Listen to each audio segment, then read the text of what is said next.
টানা বৃষ্টির জেরে গুড়দা থেকে কলাবনি যাবার রাস্তার কালভার্টটি ভেঙে পড়ল।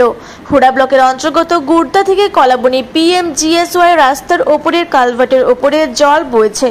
বর্ষার জেরে কালভার্টটি আবার ভাঙলো। জানা যায় গত 1 বছর আগে কালভার্টটি ভেঙে গিয়েছিল এবং তখন গ্রামের যুব সংগঠন মিলে কালভার্টটি কোনো রকমে ঠিক করেছিল। এবার 1 বছর পর টানা বৃষ্টির জেরে আবারও ভেঙে পড়ল কালভার্টটি এবং এর ফলে সাধারণ মানুষকে পড়তে হচ্ছে নানান রকম অসুবিধার মুখে। জানা যায় প্রায় অনেকগুলি গ্রামের যোগাযোগের এটি একমাত্র রাস্তা। গত বছর কালভার্টটি ভেঙে পড়ার পর পঞ্চায়েত, ব্লক সব জায়গায় আবেদন জমা দেওয়ার পরও মিলেনি কোনো সুরাহা। তৃণমূল কংগ্রেসের যুব সহসভাপতি সত্যজিৎ মণ্ডল জানান, আমি নিজে গিয়ে লিখিত আবেদন দিয়ে এসেছি, তাও 1 বছর ধরে সমস্যার সমাধান হয়নি। ভোট আসে, ভোট যায়, কিন্তু যখনই কোনো সমস্যা দেখা যায় তখন কোনো নেতা মন্ত্রী কারো কাছে কোনো কিছুরই সমস্যার সমাধান পাওয়া যায় না। এর পাশাপাশি তিনি এও বলেন, ব্লকের ভিডিও সাহেবকে বলার পরও তিনি কিছুই ব্যবস্থা নেননি। কালভার্টটি ভাঙার ফলে সাধারণ মানুষের অনেক সমস্যা হচ্ছে। কোথাও যাওয়ার হলে ঘুরে ঘুরে বেশি টাকা ভাড়া দিয়ে যেতে হচ্ছে তাদের। এছাড়াও তিনি এও বলেন, এরপরও যদি কালভার্টটি ঠিক করার ব্যবস্থা কোনো না নেওয়া হয় তাহলে কলাবনি অঞ্চল হুড়া ব্লক থেকে সরে যাবে। তাই যত তাড়াতাড়ি সম্ভব এর ব্যবস্থা নেওয়া হোক।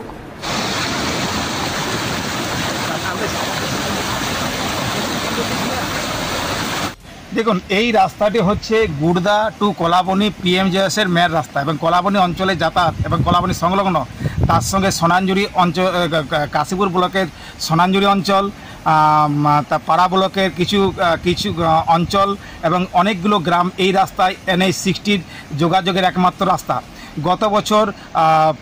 গত বছর এই রাস্তাটি কালভার্টটি ভেঙেছে। ভাঙাতে আমরা আবেদন জানিয়েছি। পঞ্চায়েতে এটার ব্যাপারে কিছু করেনি, ব্লক কিছু করেনি, কোথাও কোনো কিছু করছে না।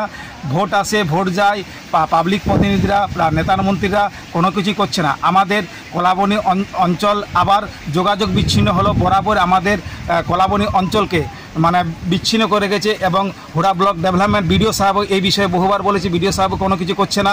আমরা চাইছি এরপর হুড়া ব্লক থেকে আমরা সরে যেতে চাই, কারণ হুড়া ব্লক আমাদের কলাবনি অঞ্চলে দেখছে না। আমরা এর জন্য পাড়া, কাশীপুর, যেখানে আমরা এবারে অন্য ব্লকের মধ্যে ট্যাগ হতে চাই, কারণ বিডিও মহাশয়কে বহুবার বলা হয়েছে, বিডিও মহাশয় দেখছেন, ও ব্লক ডেভেলপমেন্ট অফিসার, তাও এই কাজটি করছে না। আমরা খুব দুর্ভোগে আছি। আমরা যোগাযোগ বিচ্ছিন্ন, যে ঘুরপথে যেতে হচ্ছে, গাড়ি ভাড়া প্রচুর লাগছে। আমাদের একমাত্র এখানে পুরুলিয়া হুড়া যে হাসপাতালে যাই না কেন, এটা একমাত্র রাস্তা। অথচ আমাদের প্রশাসন, বিডিও, পাবলিক প্রতিনিধি, গ্রাম পঞ্চায়েত, পঞ্চায়েত সমিতি এই বিষয়ে কেউ কোনো কর্ণপাত করেনি। ওর জন্য আমাদের 8 বছর থেকে গোলমাল ভেঙেছে, ভালোটা ভেঙেছিল, আবারও দুটো ভেঙেছিল। আমরা ক্লাবে ছেলে নিয়ে আমরা মজামত করেছিলাম। তারপরে বৃষ্টিতে আবার ভেঙেছে। আমাদের কষ্ট হচ্ছে আসা যাওয়ার জন্যে। হ্যাঁ, আর তারপরে আমরা জায়গায় দেখছি এখানে যা অসুবিধা, আমাদের ফিরে আবার কোনো বেরোবের অবস্থা থাকলে গাড়ি ঘোড়ার ব্যাপার একটু ভালোই সমস্যা হয়। অনেকটা ঘুরতে হয়, তখন ওই যাতে ঘুরতে রাস্তাটা খারাপ, তখন এটা দিয়ে সোজা হয়।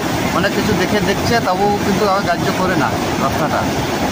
ব্লকেও না, কেন কোনো পঞ্চায়েত থেকেও কোনো ডিসিশন দেয় না, কোনো ব্লক থেকেও কোনো নেই। তো আমাদের ছেলেগুলো অনেকটা আমরা সকল মিলে আমরা দিয়েছিলাম যে রোডটা করবার জন্যে, করে দেওয়া আমাদের একটু অসুবিধা হচ্ছে।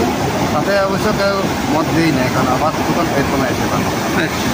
হুড়া থেকে জয়শ্রীদের রিপোর্ট, রূপসী বাংলা মিডিয়া।